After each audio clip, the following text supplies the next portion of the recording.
Well, hello, everybody. Welcome to the local pundit, whatever time it is for you in the world. Welcome and hello. I'm going to quickly start off. Unfortunately, today, everyone here in the community just want to send out our thoughts and prayers to everybody here at Bondi Beach in the terrible massacre that happened down there yesterday. Very unusual for this part of the world, and we are very unhappy to hear about it. And it was a terrible, terrible thing that's happened. But so yes, my thoughts and prayers go out to everybody that is involved in that. It was very terrible to see. But I am here today. Today is Ring and Rant. It is your chance to have your say on what's going on with the club. It's a I'm going to put it out there straight away. Get used to it, people. We got the draw yesterday. We were lucky to get the draw yesterday in the end. Get used to being mid-table or lower mid-table because that's probably where we're going to be, unfortunately. So, there's my say. That's what I think.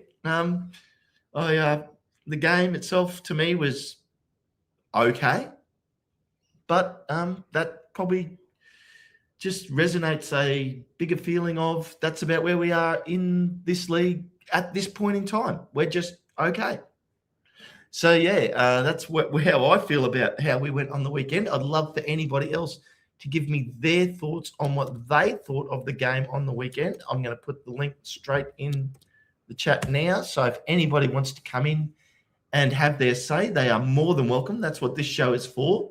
So, it's going to be interesting to see what people think. But it was an absolute, Karen,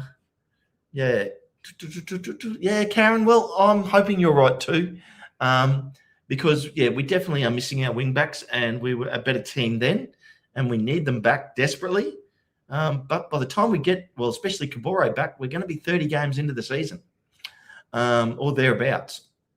So, Ollie went okay, which is good, and that was great to see. I'm very happy to have him back in the side. So, I think it's just, great for him, and hopefully he goes well for this season. But, I don't think as good as a player that Ollie is, he's not a transformative player, which will change our season, in my opinion. So, hello to everybody in the chat. I see Wayne's here. I see Karen, obviously, Marie, Stoner Combat Vet, good to see you here too. So, good to see everyone jumping on in. And, but interesting weekend in the table. So when I have a look at where everybody is sitting right now in the table, we have, as I bring it up for everybody now, here we go. I'll bring that to the stage. And as you can see there is all the way down to 13th. It goes from 1st to 13th there on my screen. We don't even appear yet. Yes, Marie, it can be a transformative player. But I'm telling you, all these other teams, they're just as good. So, and that's a good thing. It is what it is. That's this league and how it will play out. I didn't expect us to go up this season, and I wasn't unhappy about that. It's just it's a stage in where we're at. So, but I still don't think right now we sit just below the mid-table. 12th is mid-table, and there we are popping up in 14th. We are currently only 6 points off the playoff still. So, that's a good way to look at it. But I'm also going to say we're only 9 points off relegation. So it's a very tight league, and it's very hard to move within this league. At the moment, there are people moving up and down quite rapidly. Birmingham also found out on the weekend. They're still on 29 points, only 1 point above us. Charlton sitting on 24 points. They're only sitting 3 points outside relegation now. So, let's do this. At the moment, I'm running solo. I've invited everybody in. I have put the link in the chat if people want to come in and have their say.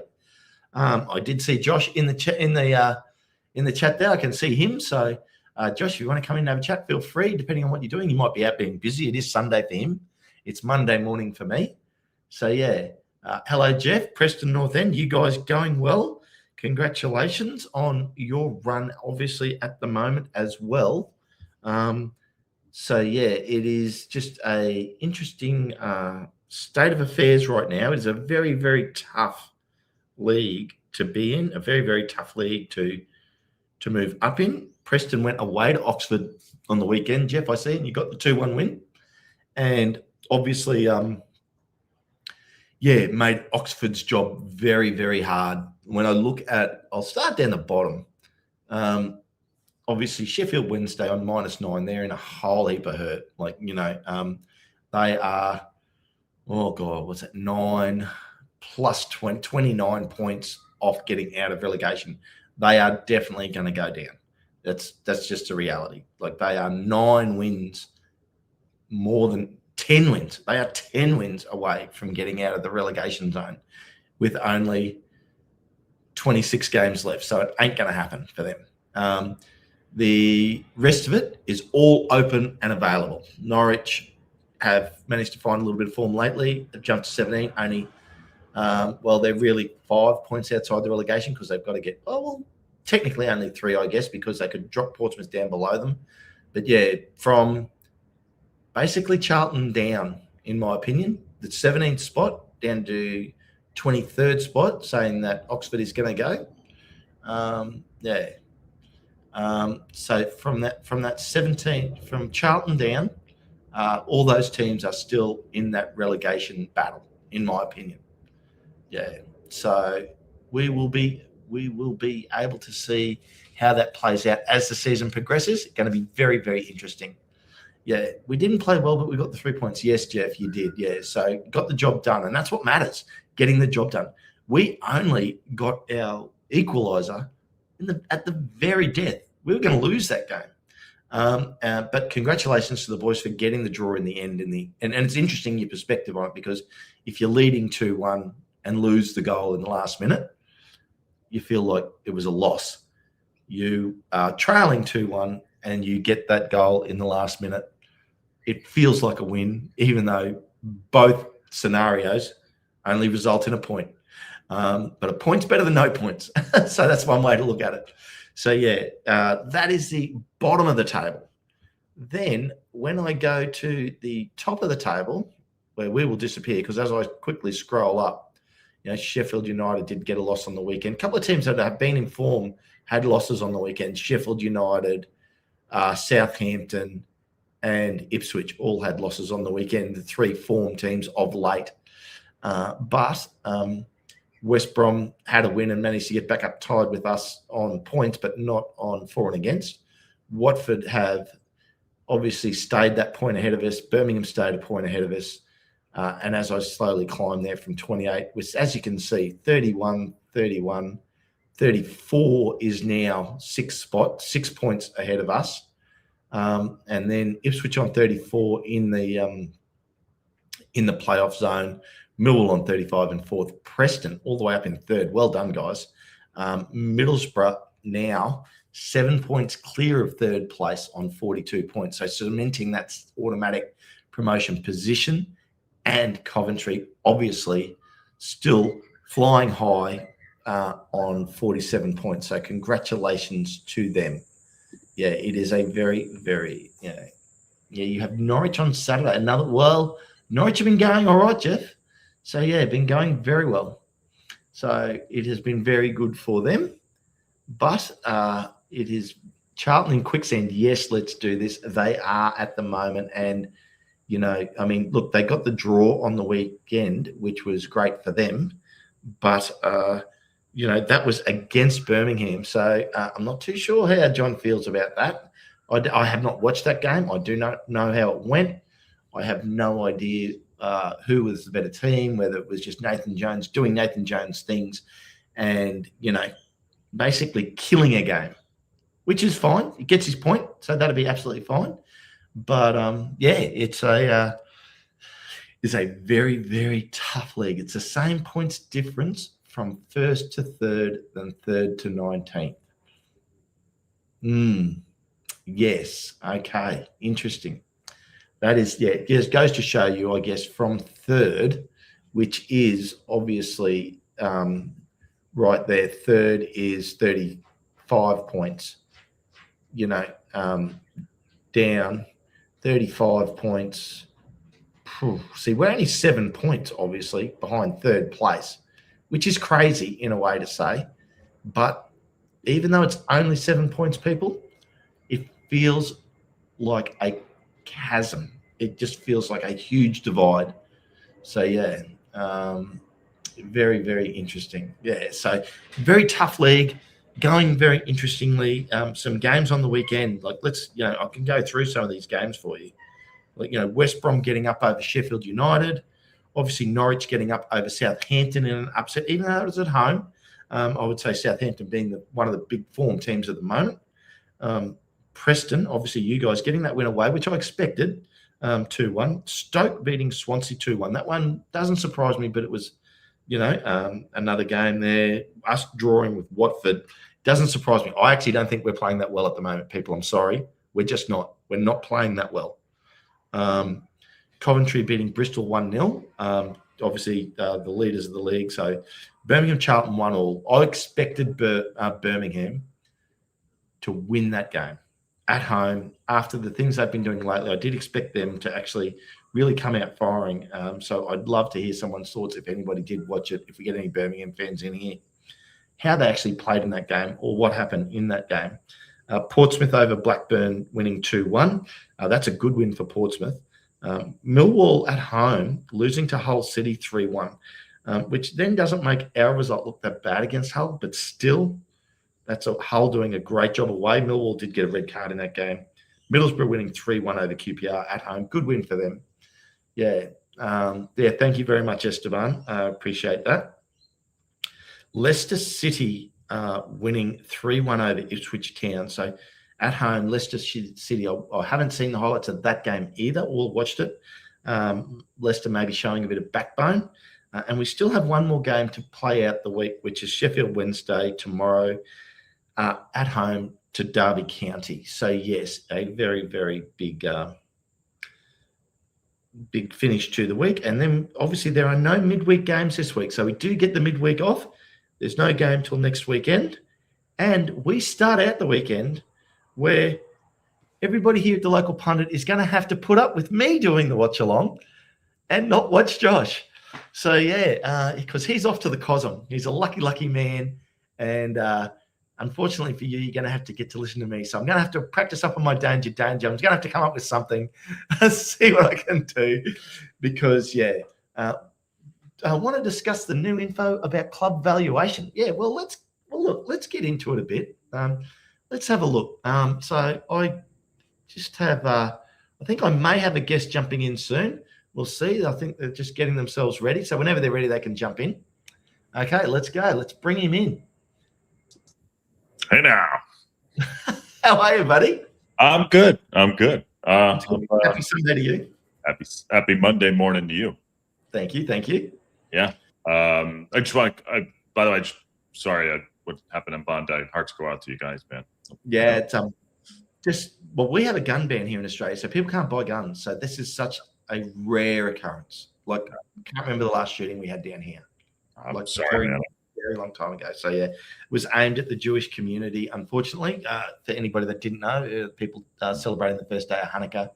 And so, obviously, I think the right word is anti-Semitic. I think I've got that right. Yeah, and very, very bad. And there's some amazing footage of a man taking down one of the gunmen. There was two gunmen. Yeah, and he got shot too, twice. My dad was telling me. So, yeah, I was thinking about you when I woke up, and hope everybody and Karma and all the people down under. So, here if you need anything, man, I know it's. Thank you. Yeah, so, a different part of the country to me, but yeah, on a very famous beach in Sydney. Yeah. So yeah, I appreciate you, man. But yeah, we're here. But I'll jump in and tell you, and talk a little bit and kick around, kick some football around. Kick some Wrexham around. Yeah. I watched the game, Josh, and my take on it, we're not very good. Oh, okay. I was giving us a little grace yesterday. I don't know, but maybe there you go. We flipped Like I'm normally the happier one, the more positive thought thinker. Yeah. But just average. Why is it okay? Why? Here's okay. Just I thought I gave Parkinson credit for the changes he made, but sorry, go ahead. Yeah, I didn't mean to cut you off. No. I just think, look, and when I say just average, that's the standard we're at the moment. Like this league is tough. Yeah. And don't just look. Other teams are as good as we are. Some are better. Yeah. I think you know what my frustration is the most. 100%, and I'm still optimistic to make the playoffs. Is that holy crap? We can be so much better. We just it's almost not that we choose not to be. We can. We can be. There's so much talent that could be utilized, and I don't think it's happening in the right way. I don't. Sometimes I just get frustrated. I'm like, what are we doing? I don't know. That's my thoughts on that. Yeah, I think the other thing is there's such small percentages of difference between winning and losing in this league. They call that fine margins, Ken. Yep. Well, it is. It absolutely is because, let's face it. And I did say this at the top of the show. You are leading 2-1 into the final minutes and concede a goal. It feels like a loss. You are losing 2-1 in the final minutes and score a goal. It feels like a win. Yeah. Both results are a draw. I think we have like 13 or 15 points dropped. That's the most point drops when we go ahead. Throughout, I think that's the most for the. I think. See, but okay. So then, is today a point? Was the weekend a point gained? Yeah, sadly. You see what I mean? Like that's that I guess is my point. Like you sort of say we've given up these points, but I mean, did we gain a point yesterday because we're about to lose 3? We're about to lose. Yeah, I sometimes I feel like we're getting a little bit of lip service at times, and I'm like, I don't think I've ever said that outwardly before, but sometimes I feel like we're getting a little bit of lip service, to kind of keep that morale. Like even today, the reason why I say that Wrexham need to keep the positivity at the race course is Parkinson. I'm like, or just play better, score goals, Interesting. Yeah. Let's do this. Ken, we need to keep in mind that this is essentially a brand new Wrexham team. Well, I'm going to disagree with you there because we're now 21 games in. 21 in, yeah. 21 games in. How many games? Let's do this. How many games do you need? Mm-hmm. Like I'll happily, I will give you that comment 10 games into a season. Yeah. Happily. And say, yep, still just. But definitely starting to gel by then. So, I would say, that comment doesn't wash with me anymore. Mm-hmm. But links in there if you want to come in and have your opinion on it. So, we're putting it out there for people. Interesting. Yeah, people are asking about the valuation and the £350 million. Now, obviously, with the latest investment, it was, remember, if that, no one knows because nothing's official, but let's take that as the number. Right? That's a good investment. Rob and Ryan put in at 1M in there and get 350 value leaked. And the latest investment then would be 17.5 million. 5%. 70 or 17? So 17 or 70? 17.5 million. Yeah. 5% of 350 million. This guy, you know what? He's got the looks and he's got the brain. You can't stop him. I love it. But Jeff, you might only be worth 40 million, but you're a $40 million club sitting in third position on the ladder and looking good. By the way, have you guys seen the club's new valuation being 350 million? I mean, is that official or is that just it's just what's being put out there into the ether. People are saying 350 million. Like, a couple of channels have been saying that. And is it, and look, the numbers are stacking up towards that. So again, what is it, May when the numbers come out, when we officially get the numbers from last year's financials? Yeah, Patty was chatting too, and he was starting to cut you off. He was saying, and we don't follow that channel, by the way, up there, but just FYI. And Patty will dig into that. He likes to do that stuff. Maybe surprised to know I have got a spreadsheet of every year's financials. take it back. Yeah, I take it. Well, I don't. Ken, you seem to have some creative math on the. Well, only because I've got a personal vested interest in that spreadsheet, Josh. Like, no matter who tips what, I'll end up winning that footy tipping competition. Yeah, of course. Yeah. Yeah. You got to call it. You got to call it. Esteban, welcome. What's up, guys? How's it going? Good. How are you? I'm well. Thank you for asking. Hey, man, I'm really, really sorry that the worst of our American exports has made it over to your end of the woods. I wouldn't put it on you guys. That's a terrible, terrible thing. It is. It absolutely is, Esteban. And unfortunately, there are people that have these thoughts and needs to do these sorts of things all over the world. We're just we call ourselves a lucky country, and we are very lucky. Like, this is such a rare occurrence for us. So, our hearts and thoughts do go out to everybody involved there. And it was some amazing scenes, but yeah. So, what do you want to talk about today? So listen, I saw something. Again, when I look at things, I look at them through my kind of specific lens of like being a teacher. And one of the things that I noticed yesterday, I think that on some level at home, we've been playing very stiff and very serious. I'm not under pressure, but very serious, and I think that having the owners there kind of didn't help. I think they were playing a little stiff, and it was kind of killing the rhythm. And then Rathbone came on the pitch, and immediately the energy shifted, and there was a glee that was brought back to the stadium, and you can sense that guy has so much fun out there. And I said this yesterday when I came on to Patty's show. There's a childlike enthusiasm that he brings to the pitch that I haven't been seeing, and I think that the team needs that. I think that the team needs that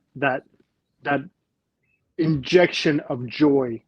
I think that there's been an expectation and a seriousness that has been put on the team that people are not shaking off. Plus, the other teams have kind of figured out how to neuter our attack, and they're swarming all over Moore, and he's frustrated. I don't know. I think maybe it's time to shake up the offense, and what the team that finished yesterday's game, I think that's the team that should start on Friday and get the attack out there, shake it up a little bit. I mean, what's the worst that could happen, right? Anyway, those are my thoughts, and I think that is that energy that we saw in the last third of the game. I think we need that.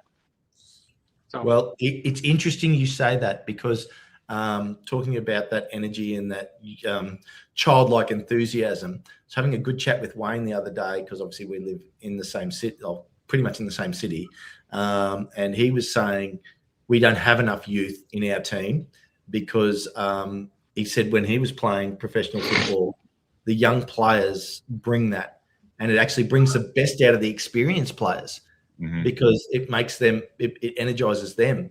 So that's very interesting as well. So yeah, and we have nearly no youth in our team. Like, he doesn't buy for youth. Well, with Max, I guess, but yeah. Well, just Max, yeah, Max would be our youngest player. Yep. Doyle. Doyle. Sorry, is it Doyle or Max? Either one. But we have very little youth in our team, though. Yeah. But you know what? I'm gonna push back a little. But even Max has been playing a little stiff, because he's been working with these older guys and has been learning from these older guys. I think that he's also under a bit of pressure and under the microscope, and I think little bits of that get to people after a while. Can I tell you something? I've experienced this in my own work. I think that I was taking my work way too seriously, when I got dismissed last year, and that's something that I've had to kind of really wrangle with over the last couple of months as I've been starting a new job. It's like, wait, it's not that important. I'm not going to take it that seriously, and I'm just going to have fun with it. And yeah, I'm working with a different population of students now, and I realized how much I was giving of myself and how seriously I was taking it, because these were very, very young minds and that I was working with. And like, I put so much out there that I didn't have enough left for myself and my family. And now I'm like, no, wait a second. I need to balance it out a little bit better, and have that energy and that psychic energy, and that lesser level of stress, so that I can give to my family, that I can give here at home. And it's working out beautifully.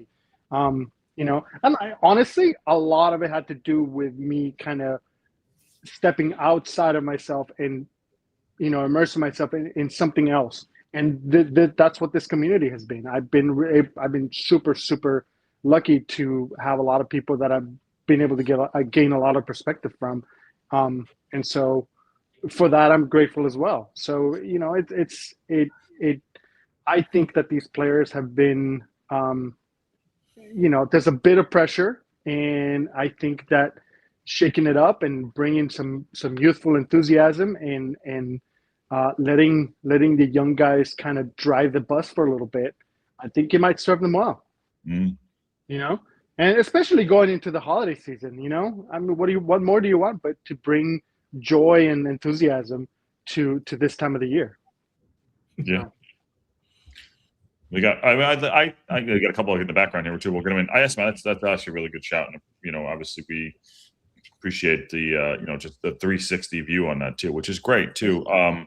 Changing up the squad. I mean, there's a lot of pressure on them. There are professional football players, so like I think we want to win football games. We also care about the squad, care about them too.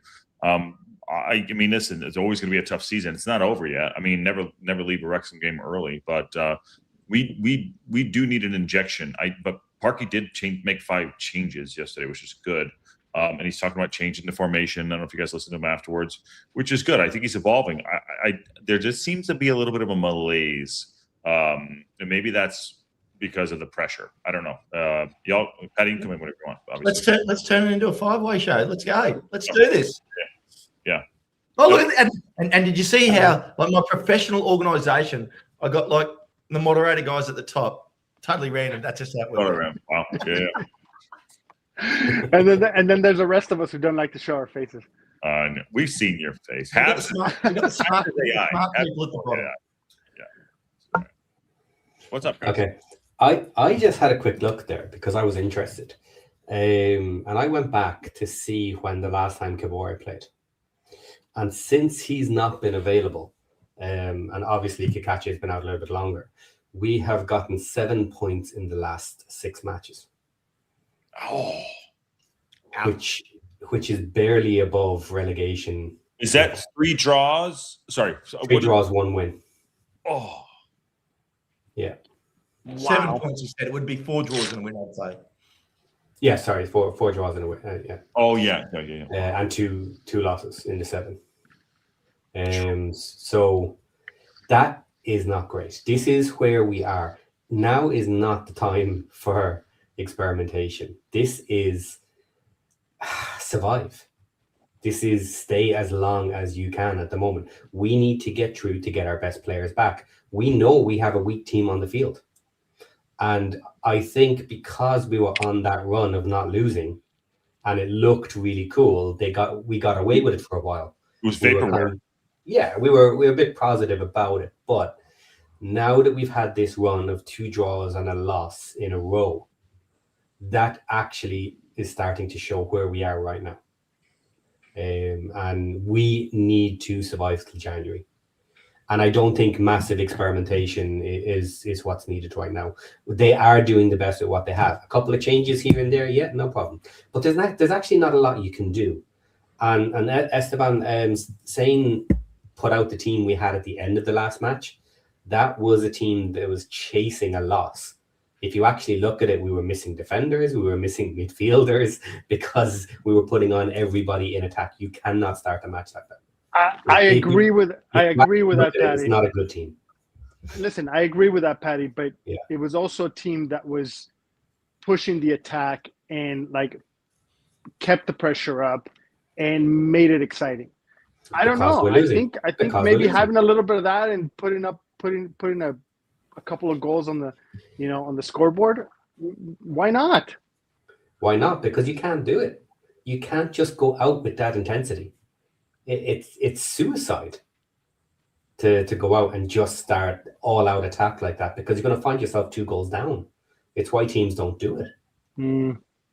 It's unfortunate. I understand the point, but it's not as simple as that. You just can't start like that. Now, I would like them to go a bit more attacking. There's flexibility you can do. You can say, because our results are so poor, is now the time to actually, okay, well, look, our defense isn't holding up. We're not able to keep teams out. Is it the time now to just go full on attack and say we want to be in a situation where we're scoring at least 2 goals a match? We can try it. We're only getting 1 point per match. Maybe. I think Parky is risk averse and it's not going to happen. But that's the thing. I understand the logic of it. But then you start, like, when you do start going through it and have a look at it, how many players do you have that are full out attack like that? And look, it's all fun and games because we know Parky's not going to go that way. He is in. I think he's obviously in survival mode now as well. He's hanging on. He wants to be as close as he can by January because he wants support. And I've had these discussions as well about who we're going to bring in January. Do we bring in more wingers? Because, Paddy's Law says that if you bring in new wingers, what's going to happen is Kabor and Kagache are never going to get injured again from January till the summer, and we're going to have a problem of having great wingers that just can't play. Whoa. Paddy's Law? You've got a whole law now, Paddy? Well done. And hello to Habs. It's actually Murphy's Law, but hey, I changed it. Habs, there's a lot on the bone there, Habs, if you want to eat it. Yo. What's going on? Yeah. AI Habs game. There you go. Just quickly, I threw Wayne's comment up here because Wayne played for a team called the Melbourne Storm, which are one of the most successful rugby league teams here in Australia. And his comment there, he played in a team when he was 23 years old. So in a game of a squad of 17, and there were 9 players younger than him in a squad of 17. And he was talking, and we were having this conversation, this is offline, about the enthusiasm within that squad and how they bought that. And you do need experience. Don't get me wrong. I'm not saying play a wholly but young players. You need some experience. You definitely need that blend of youth, and you need it constantly coming through. And all in any football league, whether it be NFL, football, rugby league, rugby union, all these different codes, any successful franchise has a constant blend of new players and young players coming through that they're fostering. And that is a stage that we're going to have to get to over the next couple of years as our academy builds out, where we can start bringing young players through. Otherwise, what happens is we could do what we've done so far from going to the National League to where we are. Now we're in a league where we have to start fostering that system into our organisation. That's just me. Yeah. That is so funny, Ken. I was just talking to, so on Fridays, we talk about college prep and kind of looking at websites and what to look at, because kids these days, they don't know what to look for. They're 10th graders and they're trying to figure out what they're going to do next, and so we're going. We spend our Fridays looking over websites of colleges and things like that. And this past Friday, one of my questions to them was, what are your plans for the weekend? And we got to talking about, like, they asked me in return. I was like, and we got to talking about football and about Wrexham and what the difference is between American football and soccer, like what the rest of the world calls football. And I started telling them about the team. And then later in the day, I got into a meeting with a colleague who kind of asked me the same things, and we got to talking about this very, very thing. I lost my train of thought. What was it again? Can you bring me back, Ken? Well, you're talking about youth. I was talking about youth in rotation, and Yes, rotation. Yes, and about how Wrexham is located kind of in a triangle with Liverpool and Manchester, and how the hope is that some of those players that would otherwise have wanted to go to those academies would want to come to the Wrexham Academy, and how and it was really interesting to see kind of the level of understanding, right, from a colleague to a student, and the colleague being like, oh, so that means that the team can have more longevity, because then they can start to rotate players around and like maybe move players around to other teams, and I'm like, yes, that's exactly what we want to do, and like it builds that infrastructure for the future. He's like, oh, so they don't want to just and this is kind of what was the aha moment for her, is that, oh, so they don't want to just bring the team up, they want to like bring the team up and make sure that it stays up. I'm like, yeah, that's I think that's the plan. I think that's kind of the long-term plan, and I hope that it works, because it would be beautiful in the next few years to really see them go into those European contests and to the and to the top of the league in the Premier League. So yeah, it'd be so it's funny that you brought this up today, because it's something that I've been thinking about the last couple of days. Okay, so we've had a very deep from us, and look, that is a very big picture thing that we're covering off there in terms of where the squad wants to be going forward into the future, and it's absolutely true. But for now, what happens now in the immediate, us to, like I said, we're only 6 points out of the playoffs, but only 9 points out of relegation. Put Harry Ashfield on the bench. Don't tease me, Esteban. Don't tease me. That's what needs to happen. It's very clear that the club did not go for a rebuild year, because this would have been a good year to bring in a load of younger players that potentially in 2 seasons from now would be near a peak, that are still building up. They didn't do it. They're not doing it. Yeah. Well, can I ask you a question on that? If the club had gone and bought 6 young, like gone and bought 4 of the players that they bought, let's say they went and bought, and let's pick the best ones of the bunch that we bought in: Sheath, Hyam, Moore, and Broadhead, right? And maybe Windass. Okay, and Windass. So there's 5, right? And I'm not including Cabrera, coming in on loan. So 5. And then they went and bought 6 really young 16 to 20-year-olds. Do you think that, A, would we not be in threat of relegation? And B, how do you think that would have formed our club this season? I would say it's very likely we wouldn't have had issues with relegation. Okay. I think our style of play and how energetic and how fun it is to watch would be better. But I think our points tally might be somewhere similar, because the younger players are going to make mistakes, and they're going to cost us points, and they're going to cost us matches. But you can see the potential in those players that give it 1-2 seasons. They'd win a certification match. Yeah, and that's the thing. They will win some matches. We've been winning some matches as well. But on occasion they'll cause mistakes that'll be significant, and they will cause goals, and we'll potentially lose matches for it. So yeah, it's hard to tell exactly where you might be. We could be doing better. We could be doing a little bit worse. I would say we're probably similar to what we are.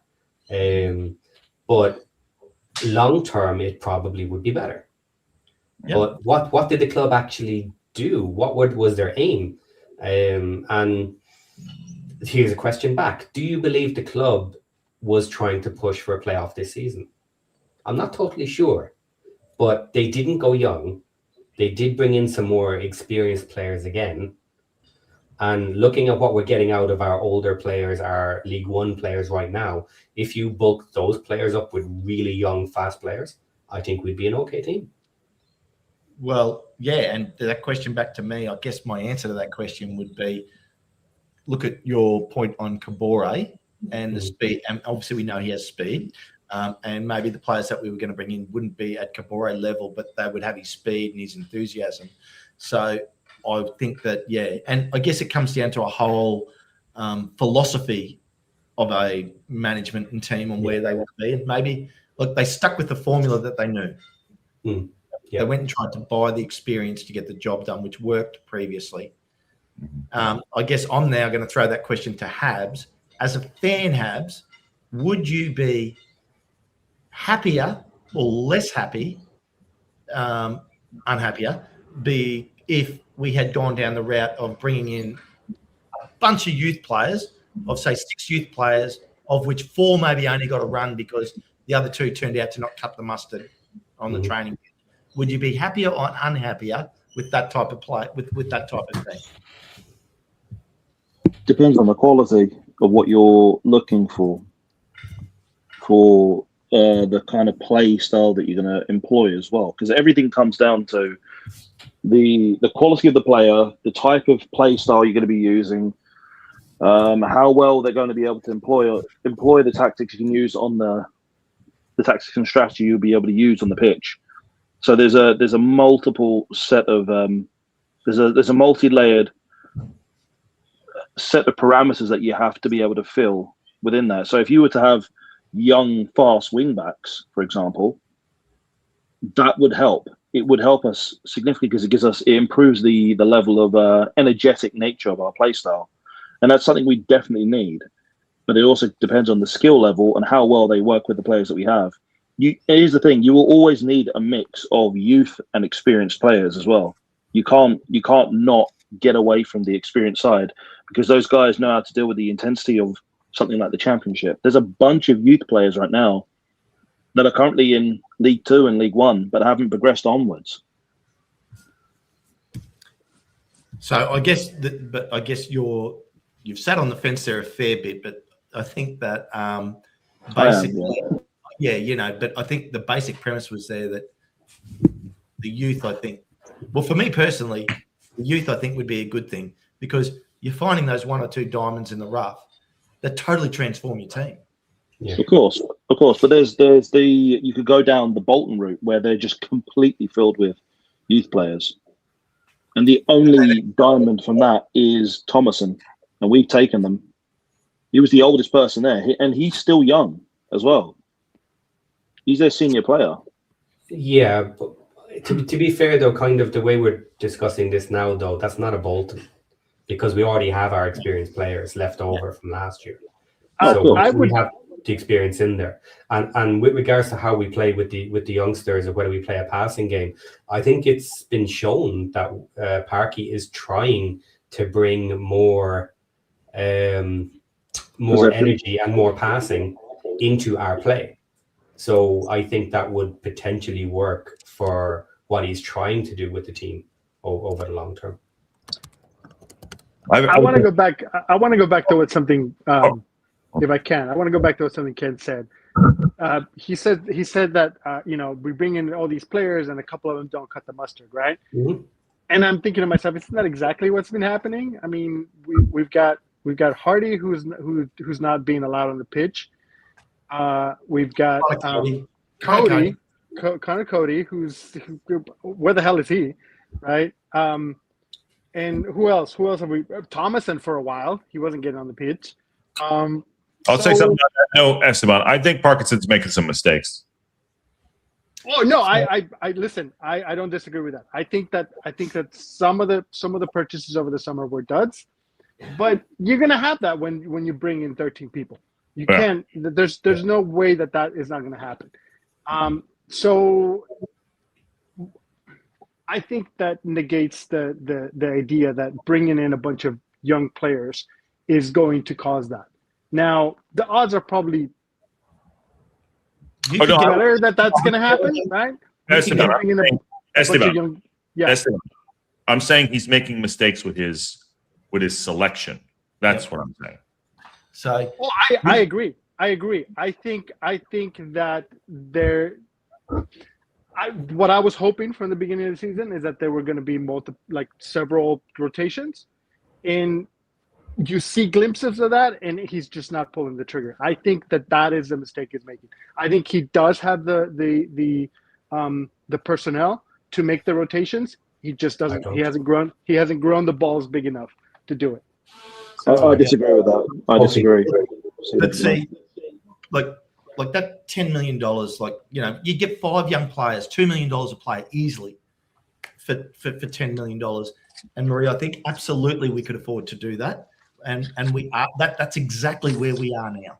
That is exactly where we are now. I recommended that for the summer as well. Not as many as 5, but I did say it would be good for him to bring in 2 and gamble.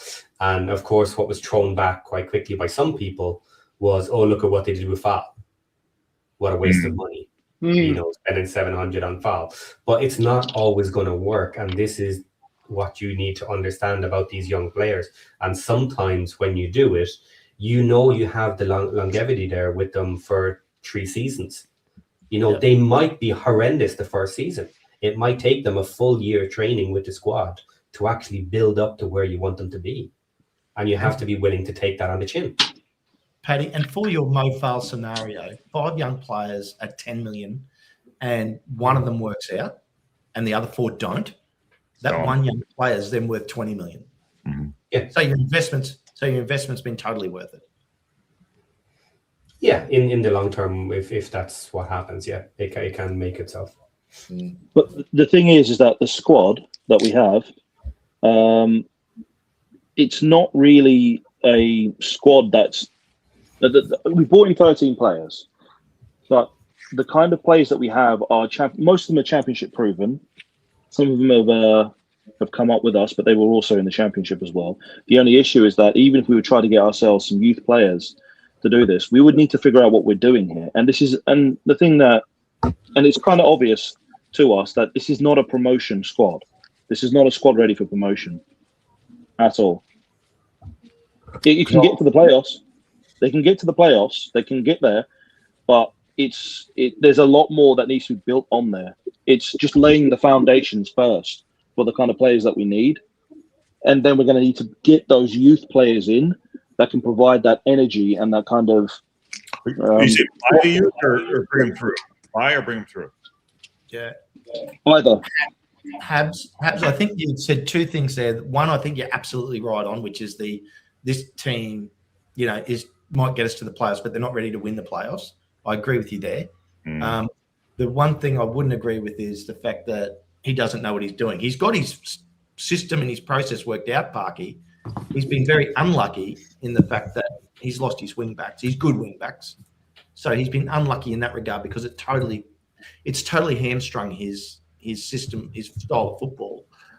But because we don't have backup in those positions, i.e. we haven't spent money on some young players that we could risk on, like Gabora, who turned out to, Gabora was a lone player, but if you go and buy some young players that can play that wing-back position, that have speed, imagine a young player that was unproven and Gabora got injured and this young player comes in and he's got the same speed as Gabora, so therefore he possesses the same threat as Gabora to an opposition. They have to watch his speed.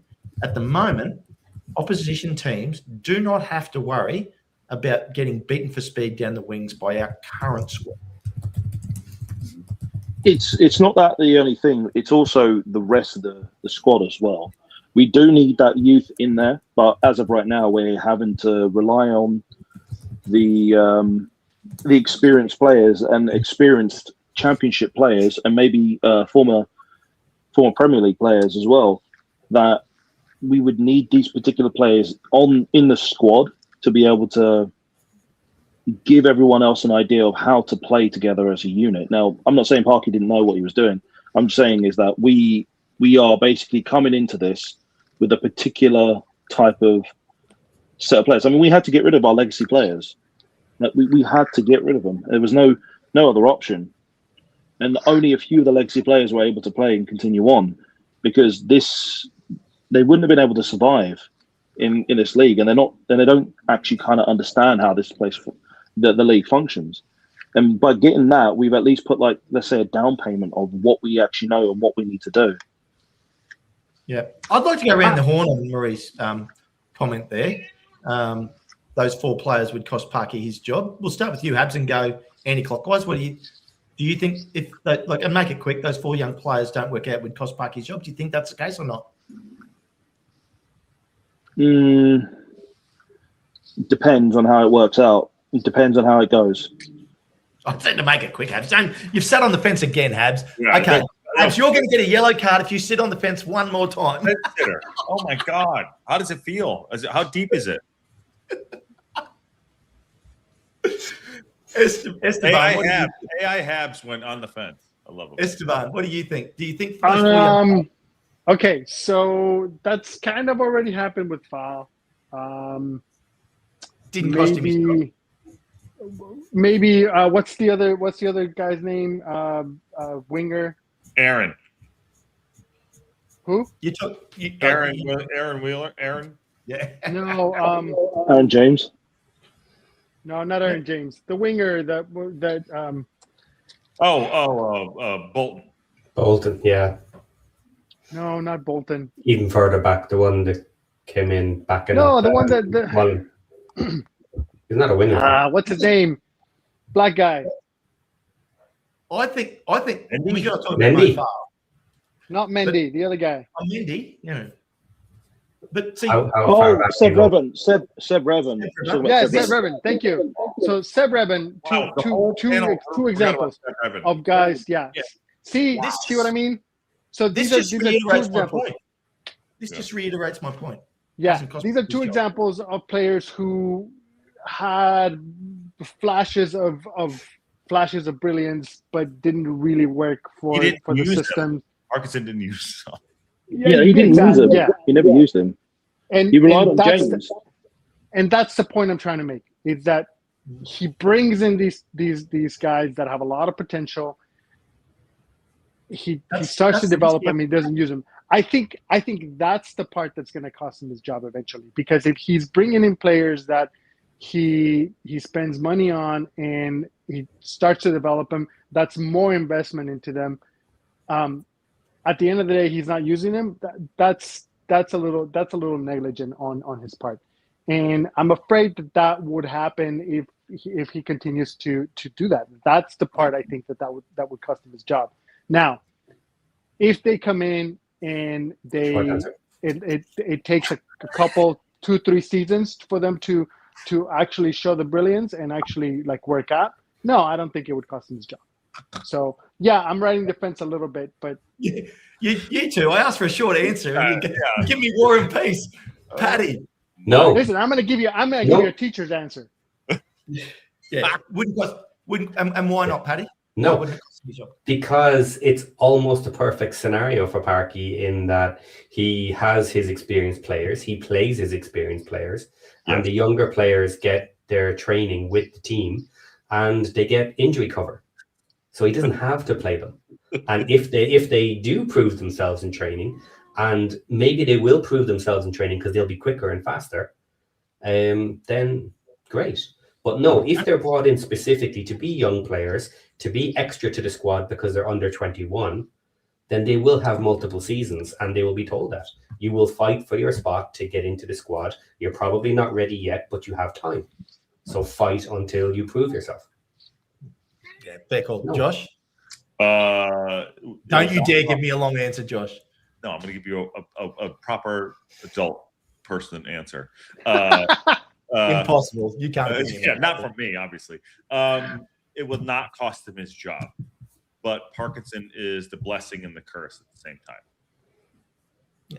No, and like in terms of costing his job, that comes down to management, player management, and club management. So Parkin's team, and then CEO, Rob, Ryan, everybody, all being on the same page about what we're trying to achieve here. And to Paddy's point, you get in, 4, 5, 6 players. One of them works out. Yeah, it's a success. Yeah, because we can go and spend more money on Broadhead, who I love and I think should be in our team, but that one player gets injured, and you've lost everything. But you've got to prove. But you've got a proven player. Bring in 4 young players. Yeah, go. Yeah, no, I'm saying, but there's also that too. There, in the Prem teams and teams, people spend, like Chelsea has spent money on players that like never work out. We have. I feel like we have this really fine line of what we're spending on to like get from. I think the goal is to get to the Premier League. Whether we go up and get right back down, I know Habs will kill us all. Saying that, like, go up and get right back down, not ready, all that shit. But I think the goal, and I, as someone who kind of has understands the mentality of what Rob and Ryan want to do, like all they're trying to. It's a big moving target. They're all trying to like catch up to it too. There's like the elastic band stretch one here. They're trying to get to the Premier League. Whether we go up and we're not ready, they're still going to want to do it. I know the sense, like they want to be sensible, but also they want to get there. And, the infrastructure is got to move along at the same time. I mean, I think that the goal is to get there, whether we're ready or not. So get the players in and also get the players in that get us there. And I think that's what he bought for. That was my ultimate goal there. David Carr, you did very well with your comment there, because I immediately read that in the voice of Liam Neeson.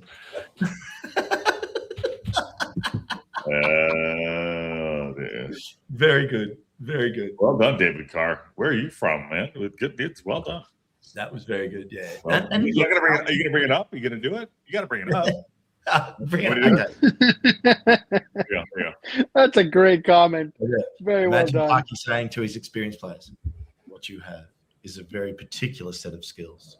Skills you have acquired over a very long career. Skills that make you a nightmare for other teams." Like,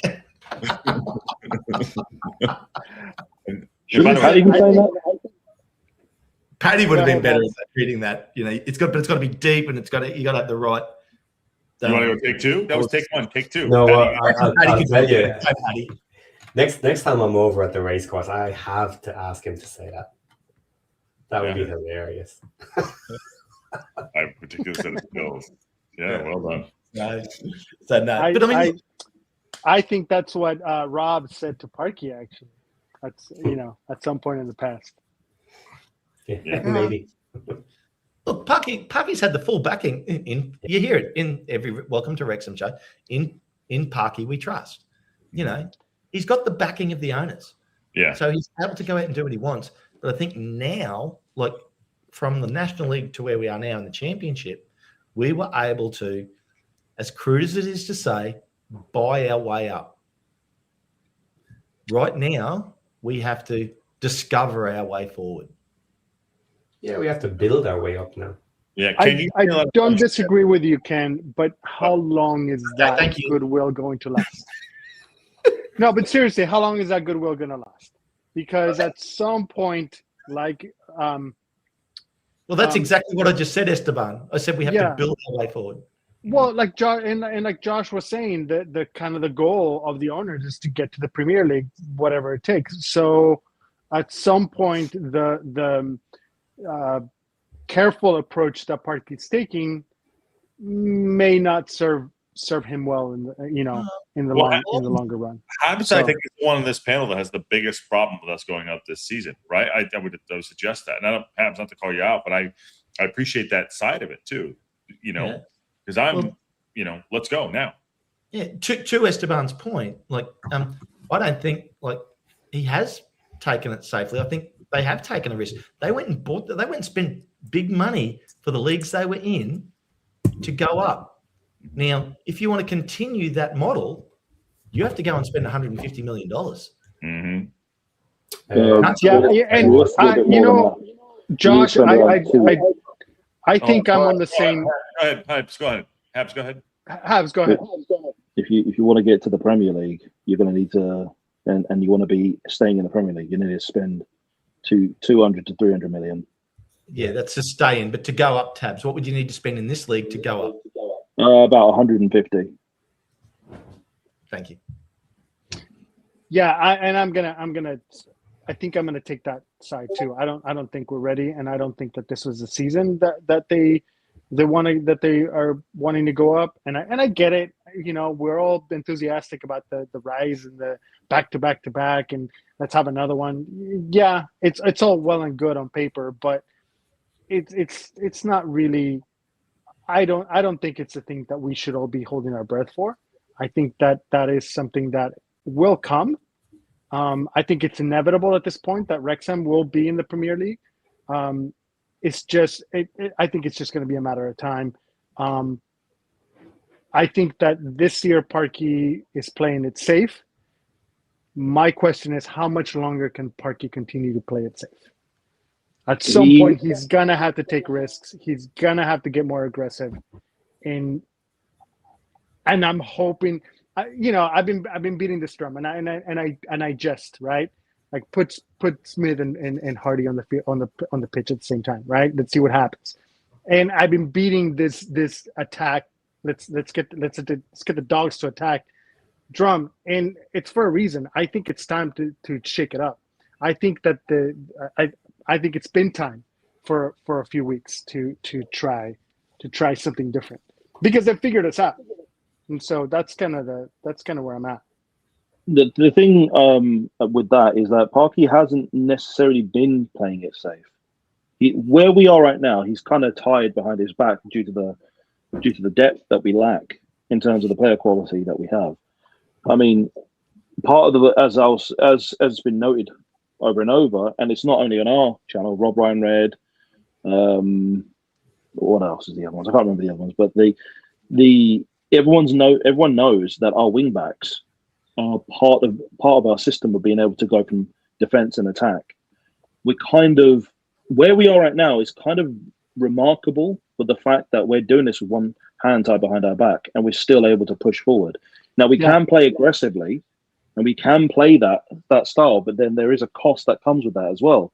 Like that match we saw yesterday, with the way Parky just basically threw the kitchen sink, by basically getting rid of some of the defense on there and just sticking in more attacking players on there. That would work only if you're absolutely trying to chase after the match and trying to get something out of it. But that won't be the usual thing. But throughout most of the season so far, when we're playing at full bore strength, we attack. We always attack. We only play defense when we're kind of in a situation where we don't have all the players on the pitch. We're kind of lacking certain aspects of play styles. But that's only on a rare occasion. We have been playing aggressively for most of the season so far. And we can see that we can play aggressively. Now, the kind of players that we have currently right now, some of them just need to go at some point. So that we can play that more aggressive style. We can do it. Parky can do it, and he has changed it. We are seeing more ball possession style of play. Well, like do you know what our possession was by the end of the game? 52%. We had 52% possession. We had more possession than Watford did.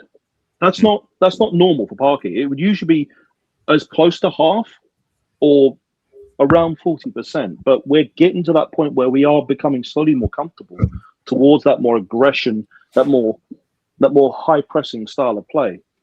But we're not at that point where we can do that kind of style as of right now. But we are developing it, and you can see it. Like, that is a great take. But you can see it. Great take, Habs. Yeah, I do see that. Look at the previous seasons. Look at the previous seasons. We played far more negatively than we did this season as of so far.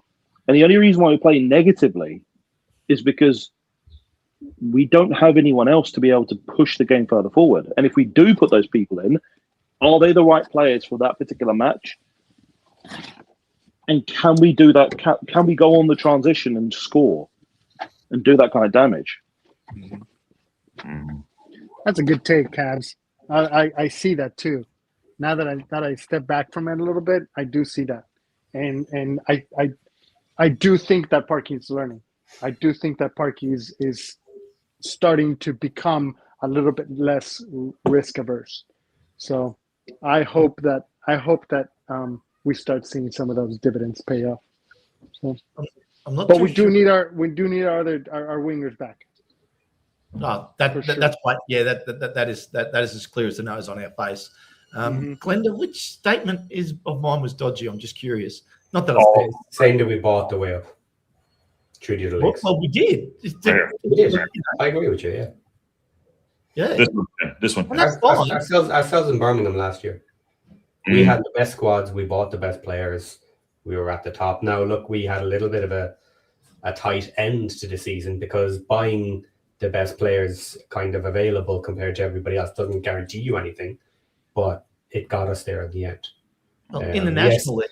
Yeah, and yet, no, but I'm even talking last year. Like we had the better players in most teams, but there's a lot of teams you have to beat out. And I understand Glenda's point that the team still has to do it. And there are plenty of teams out there who have bought their top team and lost. So it doesn't guarantee everything, but it certainly edges the percentages a lot in your favor. But you still need good coaches. You still need the team to come together. Absolutely. Yeah. And the other thing is with that, just quickly, yes, okay, bought our way up, but don't think of it as bought. They invested in the club. Yeah. And now people are talking about a $350 million valuation of the club. So it was a good investment. But yeah, Josh, I've probably had enough of you on this show. I'm going to kick you out. Now, just for everybody in the private chat, he said he has got to go. We're going to kick him, but we're going to tell the story like we're kicking him out, people. Yeah. Do it. One last word. What do you want to say before we get you out of here, Josh? I have not. Listen, on that.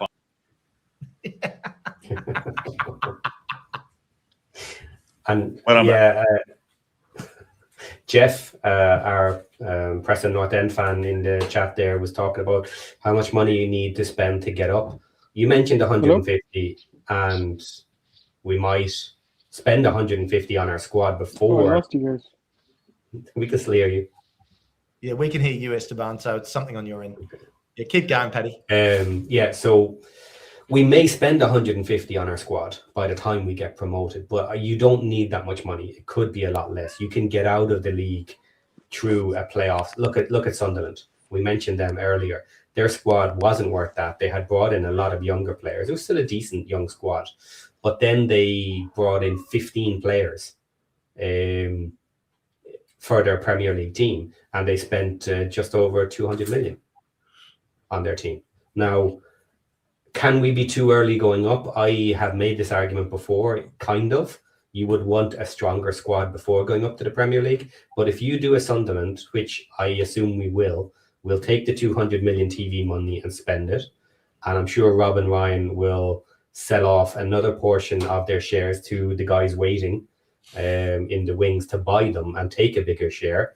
That money will be invested into the club. They'll add another 100 million to it, and we'll have a 300 million war chest to buy ourselves a Premier League squad and aim to survive, similar to Sunderland are trying to do this season. Now, wouldn't be my preference. I'm just going to quickly just interject and let you go back to it. Right there, what Paddy just described is a business plan. Yeah. So that's what I think their plan is. Now, for me, if they spend 2 seasons, 3 seasons in the Championship, slowly building the rest of their squad, they will be in better shape by the time they get up there. But at the same time, they'll still need a full squad. Even if it's not 15 like Sunderland did, guarantee you they'll buy 11 or 12 like they did this summer. And absolutely. And the timing will just work out to have an academy that's starting to foster through those young players that you might have been looking at buying right now. You're actually developing those players. Yeah, but we won't have that pipeline in the next 2, 3, 4 No, years. it's going to be it's 4 years away. 4 to 5 years away. Yeah, maybe longer. Plus, you've got to get them also playing international football as well, because we're not going to be just recruiting across North Wales. We'll have to be looking around England as well for that kind of academy. It'll be the planet hubs. Yeah, but with academies, you do go young. You go local as well, and the localist would be around. Let's say where like Nathan Broad is from. He's from Bangor. You can get from there, or from Real, or Chester, or Liverpool. Like we've had people in our current academy. We've had people from Liverpool as well. So, taking it to the absolute extreme, Barcelona academies all over the world, every country.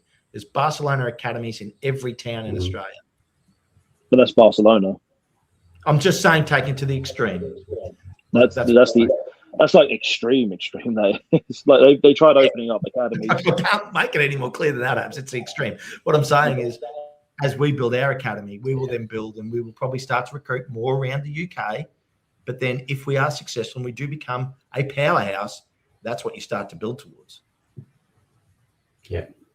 Yes, but Barcelona's situation is a little unique for that, because even with Premier League clubs, I don't think there's really any kind of like, I don't think they have international. They do. They do. Man U does, Man City does here in Australia, Liverpool does. There are a couple of teams in the US system that have feeder teams over there. Yeah. Yeah, but are they're building new youth to go into them. Yeah. But are these academies linked to like sister clubs effectively? For the Prem teams, they are in the American system. Yeah. Like there's a couple of European ones as well. In Australia, Habs, Barcelona has its own academies just for Barcelona. They're not part of other clubs. Then teams like Liverpool, Man City, Man U, affiliations with our major teams in this country, and they help fund it, they help foster it, and they set up systems and academy training facilities and things like that to help fund those teams. So, yeah, to your point, you are right, but this is how they build into, and that's why I said in the extreme, I said Barcelona, they're the only one I know of that have literally standalone across the planet. Yeah, because I was thinking more so like the multi-club version of it, because with Man City they have a multi-club model where they can do that kind of thing, because they got was it New York on one side, they got one in Japan, I know that for certain, where they have their academy set up. They have like sister clubs where they have the multi-club model. And in our situation, we've got Necaxa on one side and we've got Atleti on the other. Well, that's all very brand new, though. Yeah, and they're not your traditional multi-club sister clubs. Yeah, yeah. It's a new thing though. And this will eventually pay off, because because Atleti is our new sister club, they have like top class academies and everything else that's coming up where they can produce the kind of players where if we were to look for it, they've got some good potential.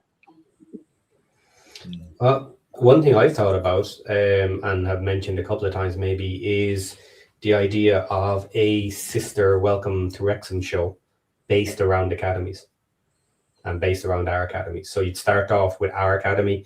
Obviously, once we build it, coming up in the next couple of seasons, you could actually have a separate show looking at their training, introducing you to the players, and then the idea of after 2 seasons, who are these players going to go to?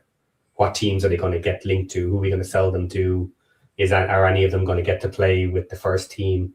And like, imagine if you had separate cameras just following some of the academy players when they do come up to play and train with the first team, and different episodes. And once you go far enough down that road, you could open multi-club academies or multi-training academies, and each season might be a new academy. Where we kind of did that with the last season of Welcome to Wrexham with Harry Ashfield and that goalkeeper with that kind of thing. But it would be, that since you've lived in the UK, that show Educating Essex that was on Channel 4. No, actually. Oh, it'll be something similar to that. It'll be hilarious. Yes, it would be. Where you see a bunch of kids from schools in Essex like that, but it would be something similar to that. That'd be interesting to see how youth academies, in terms of the Wrexham side of it, would be coming up through that system. That would be fascinating for that. Welcome to Wrexham, the next generation. Yes, yeah, that would be good. And docu-series like these and kind of semi-reality TV are massive for training and coaching in America. You have all the NFL teams and stuff where they do the combines and the tryouts at the start of the seasons. Who makes it, who doesn't, all this sort of stuff. It's become really, really popular. And I definitely think Wrexham could pull something like that as a sideshow. show. To their main. Yeah. show. Yeah. Well, look, guys, it's been an hour 15. I do have to get going to get to work, so we might bloody bring this show to an end today. We've covered some stuff. Here's your on that bombshell. Kids running their lives for our entertainment. What happens when they don't make it? Their mothers scream no. Yeah, Karen, you tell them no more participation awards, in my opinion. Yeah.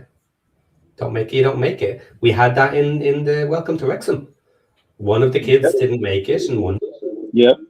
He was a kid from Liverpool. He was a goalkeeper, and he wanted to get in on the Wrexham side, but just couldn't make it. But look, that's the attrition rate. Got to remember, it's like it's the point something of a percent that make it. Everybody else doesn't. That is the benefit of that show, not just for the players that don't make it with us, is they are more likely to find somewhere else to move to. Yeah, because it will benefit them. There will be lots of and here's another thing, there'll be a lot of video for their show reels, because a lot of it will be recorded. You could actually make them a special show reel to sell them on. And the thing is that a lot of clubs always buy new academies as well. They pay like ridiculous amount of money for academy players. They do. Rio at Liverpool.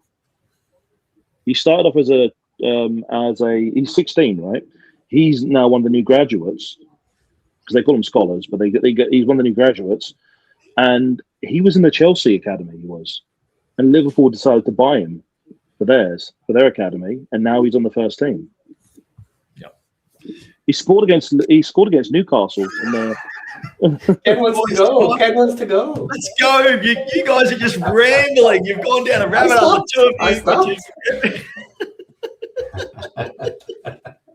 I know. On that bombshell. There we go. Boys, been a great show. We've covered a fair bit. I've covered the fact that I think we're mid-table, and that's where we're going to be. I hope I'm wrong, and I hope I'm wrong for good reasons, not bad reasons.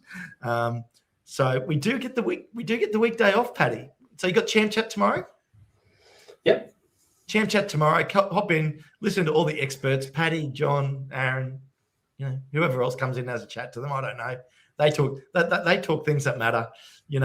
We're just here today to cover off the fan side of things, and I thank Esteban and Habs for jumping in again today. We had a random caller, Josh, someone, I don't know, he was in hospital, and Paddy obviously came in as well. So it was really good.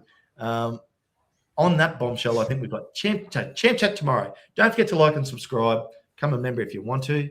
Champ Chat tomorrow. What's that? Then that gets us into the week. It'll just be Breakfast Club the following day, and then we'll get into getting towards the weekend. I'll actually be able to do a footy tip show this week, Paddy. And everybody's given me heaps about making one mistake on the add-up. It never went out to everybody that I'd made the mistake. John just picked up on it. And luckily he did, because I would have made that mistake. But just remember, I add up the scores, so I am winning this year. I know. I caught you a couple of times last season too. You did? Yeah. And look, I'm human. Ooh. I make mistakes. I admit it. Yep. So, yeah. But anyway, I am exactly Mr. Make Me. So on that bombshell, we will see you all again soon. Bye, guys.